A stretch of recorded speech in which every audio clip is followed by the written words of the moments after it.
Alright, what's going on, guys? Thought I'd just come on here, give my picks for the upcoming card, UFC Fight Night, Kape versus Almabayev.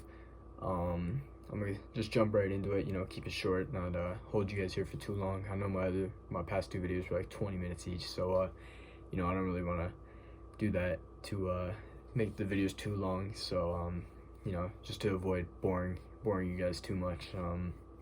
Yeah, let's just jump straight into it. First fight of the night, Montana De La Rosa versus Luana Carolina. Not really a fight that I'm too hyped up about. I feel like I can speak for most people watching this card when I say that. Still a fight I'll watch, but yeah, I think just based off where the two's trajectory has been in their past few fights, I think Luana will take this one. She looked pretty decent in her last few fights. Montana, not so much. So I think Luana Carolina will take this one by decision. Up next, Charles Johnson versus Ramazan Tamarov. Charles Johnson is coming off a very strong 2024. Won 4 fights, went 4-0 that year, or last year, I should say. Ramazan Tamarov coming off a knockout last year against CJ Vergara, if I remember correctly. Yeah, I mean, Charles Johnson, long, lanky guy for the flyweight division. Kind of opposite to Ramazan Tamarov, who's more of like a short but very powerful guy for the division, very quick too. Charles Johnson likes to kind of keep guys on the end of his jab, kind of use his footwork and his head movement. But when you're facing Tamarov, it really only takes one shot, and then, he could really put the lights out. He's very powerful flyweight, so I think that it's gonna be tough for Charles Johnson trying to avoid that powerful, looping punch or whatever Tamarov plans on throwing. But I think Tamarov will land it. It's 15 minutes. You gotta survive in there for obviously, unless you finish the guy. But if you're going to a decision, it's 15 minutes. You gotta survive, and it's gonna be hard to avoid Tamarov for 15 minutes. So I think Tamarov will get the finish, probably second round knockout for Ramazan Tamarov. Next up, another fight, not too hyped up or pumped about it, but Andrea Lee versus JJ Aldrich. Andrea Lee, I think, coming off either 4 or 5 losses in a row. JJ Aldrich, not much of a superstar herself, but I think she'll take this one pretty easily against Andrea Lee. Obviously, I don't really expect a finish in this one, but I do expect JJ Aldrich to take this one pretty convincingly by decision. Up next, Danny Silva versus Lucas Almeida. Danny Silva, very slick striker, pretty good on the feet. Had a very close fight with Josh Kulabau, I believe last year. Lucas Almeida, another solid striker. I think this one will be a pretty good fight for as long as it lasts. I think that Danny Silva will have the advantage on the feet, though, and I think that's where most of this fight is going to play out, is on the feet. So I expect Danny Silva to, kind of pick Lucas apart a little bit, and then get the finish somewhere around the 3rd round, I would expect. So yeah, 3rd round for Danny Silva would be my prediction. Next up, Douglas Silva de Andrade versus John Castaneda. Just two vets, two veteran guys. Been in the UFC a while, been through some hard fights, but I think I do expect John Castaneda to take this one. He is a pretty sizable favorite. Minus 325 against Douglas. Both guys coming off a loss. Douglas lost to Miles Johns in his last fight, and John Castaneda lost to Daniel Marcos, actually. Two very solid guys. There's no shame in those guys. Two guys that, could definitely be ranked in the bantamweight division. But yeah, I think John Castaneda will take this one. Probably decision. I don't think there'll be a finish in this fight, but I do expect John Castaneda to take the win by decision. Next up, Ricardo Ramos versus Chepe Mariscal. I think this is a very, very good fight. This is going to be a very entertaining one. Both guys, they like to really get into brawls. They're both entertaining fighters, especially, you know, Ricardo Ramos has a very infamous knockout over Ayman Zahabi. The whole, or I don't know what's up with the lighting there. But no, I mean, Ricardo Ramos has the infamous spinning elbow knockout over Ayman Zahabi. You know, just slept him. And you know, you look at where that win, you know, like kind of stands now, and you know, look at Ayman Zahabi's, I think, number 12 in the bantamweight division, fighting Jose Aldo on UFC 315 in Montreal. So yeah, I mean, that win has aged very well for Ricardo Ramos. But I think Chepe Mariscal will take this one. He's undefeated in the UFC. He's looked pretty good in all of his fights, and I expect him to go out there and get the finish on Ricardo Ramos. Say second round knockout for Chepe. Could even see wouldn't be surprised if I saw a submission out of him. You know, he's got a solid ground game, good submission game, from what I know. And yeah, I just think Chepe will go out there, get the I'll say you get the submission. Chepe Mariscal by submission in the second round. For the final prelim of this card, Austin Lane versus Mario Pinto. Now, I'm not gonna lie, I don't know a whole lot about Mario Pinto. I've heard he's got some hype behind him. I've heard some talks about him, and you know, I feel like they're kind of just giving him a pretty easy fight for his first one. Austin Lane, obviously, despite being a very big guy, 6'6", you know, just a massive dude, hasn't been able to do much in the UFC so far. He had his two fights with Justin Tafa. The first one ended no contest from an eye poke, and the second one he got knocked out in the first round by Justin Tafa. And then he fought Deniz, got knocked out in the first or second round. I can't remember. I think it was second round. He got knocked out by Deniz. But ended up coming back, bounced back with a win against Robelis de Spain. Obviously, Robelis isn't, you know, an elite fighter by any means, but he is a solid striker. Very, very good striker, obviously. I mean, pretty sure he's won a bronze medal in the Olympics for Taekwondo, but you know, Austin Lane was able to shut that out with some grappling, which Robelis is severely lacking the grappling. But yeah, I think in this fight, Mario Pinto will get the finish. Probably first round knockout, if I were to guess. I think they're trying to set Mario Pinto up with the pretty easy matchup. You know, get him ready. You know, just kind of build a name for the heavyweight division. You know, heavyweight's kind of lacking some good contenders. So probably try to, you know, not rush Mario too much, but you know, give him a pretty free win to get his UFC career started. Onto the main card, Danny Barlow versus Sam Patterson. Danny Barlow, very, very good striker. He's looked very good in both of his fights. His last fight against Nikolai Veretennikov wasn't the most impressive performance, but his debut, the fight before that versus Josh Quinlan, was very impressive. That was a very impressive performance by Danny Barlow. And I think we're going to see something similar to that here tonight, or not tonight, on Saturday.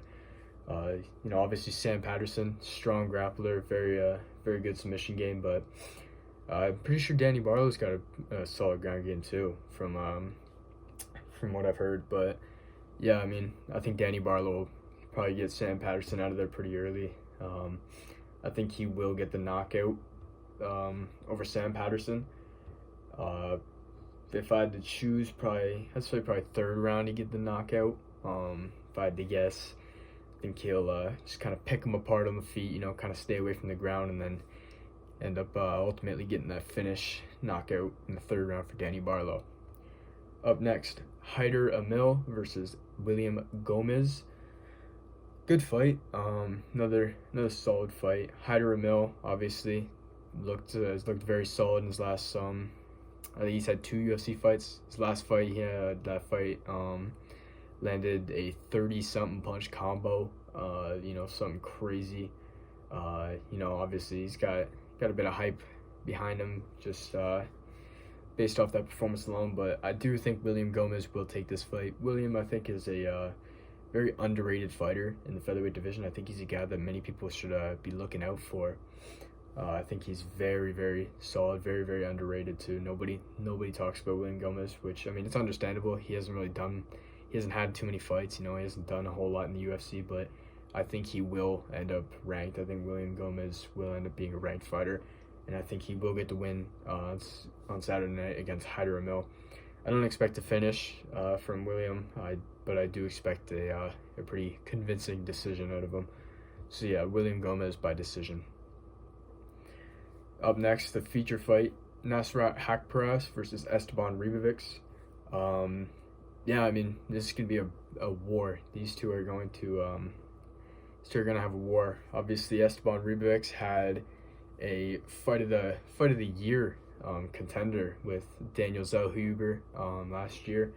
Very, very good fight. Very, very close fight as well. At the time I did think Daniel Zellhuber did enough still, despite having despite Esteban having such a good third round. I did think Zellhuber did enough to take the decision. I might have to watch the fight back just to kind of rewatch it, see what it was about. But I do think that Zellhuber did deserve the decision regardless. Esteban Ribovics facing off against Nasrat Haqparast. Yeah, I mean, like I said, I think this one's gonna be a war. I think these two are just gonna, I don't see this fight going to the ground at all. I think these two are just going to, swing, and I think someone's getting knocked out. Both guys have some pretty good chins on them, but I do think that someone's gonna get knocked out in this fight. I think Esteban Ribovics is gonna take this one. It's a second round knockout for Esteban over Nasrat Haqparast. Esteban, pretty decent favorite too, minus 258. So yeah, I mean, solid fight. I'm very excited for this one. This one's gonna be a war. I think Esteban Ribovics gets Haqparast out of there in the second round with a knockout. On to the co-main event, Cody Brundage versus Julian Marquez. Cody Brundage, I don't like the guy. Plain and simple. I've never really been a fan of him. I've always thought his skills were pretty subpar. But yeah, I mean, I feel like my hatred towards Cody Brundage kind of fueled more in his last fight against Abdul Razak Al Hassan. Abdul rocked Cody early. Landed some big shots, had Cody hurt. I was pretty hyped to see that. And then, unfortunately, Abdul's fist or elbow happened to graze the back of Cody's head, and then he had to pull a little Aljamain Sterling, fake like he's more hurt than he was. But I mean, obviously I'm exaggerating a little bit, but I think that Cody Brundage is a bit of a fraud. I mean, look at the record. What is he, 10-5? He's not very good, but I'd love to see him lose, just because of what he did in that Abdul Razak Al Hassan fight. He knew he was going to get knocked out, and he found the time. He got a prayer. He got a very lucky opportunity with the back of the headshot. Took the no contest. Even his fight against Jacob Malkoun. He got like grazed in the back of the head with an elbow. He was getting pieced up. He was getting beat pretty bad against Jacob Malkoun, and then Malkoun happened to graze him in the back of the head with an elbow, and Cody Brundage back at it with the oh, I can't fight anymore. Took the DQ win. Bum ass. But I don't mean to go off too much. Don't mean to rant too much. I just don't like the guy. I don't like Cody Brundage at all. I'd love to see him lose, but I don't think he will, because it's Julian Marquez he's fighting. Julian Marquez fought 3 times in the past 3 years. Every single time he's been knocked out. I feel like this is just battle of the bums, if I'm being honest. Why is this the co-main event? Like, are we being serious? How is Cody Brundage versus Julian Marquez above Nasrat Haqparast and Esteban Ribovics? What are we doing? This is the battle of the bums. These two are terrible fighters, to say the least. Now, obviously, they would whoop me in a fight, but you also got to think they're like 60 pounds heavier than me, and I am a 15-year-old child, so I can talk all I want. These two suck, plain and simple. I do think Cody Brundage will knock out Julian Marquez just because Marquez has zero chin. I mean, not only does he have zero chin, he's got the worst nickname I've ever heard in my life too, Cuban Missile Crisis. Like, what are we thinking, brother? Like, what was going through your mind when you thought about that? Hell yeah, he's like, who thinks like, hell yeah, that's a sick nickname, Cuban Missile Crisis, baby. Let's go. Like, brother, no. Anyways, enough of my ranting about the two bums. I do think Cody Brundage will get the knockout, unfortunately. It pains me to say that, but I do think Cody Brundage will get the knockout over Julian Marquez. Now on to the main event, fight I'm very excited for. Now, I would have preferred to see Brandon Royval versus Manel Kape, but obviously Royval got injured, couldn't fight. So Asu Almabayev will be stepping in.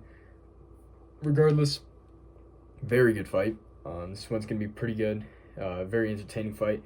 Obviously, Manel Kape put on a perfect, just one of the best performances I've ever seen in his last fight against Bruno Silva. He was just on. He was just on that night.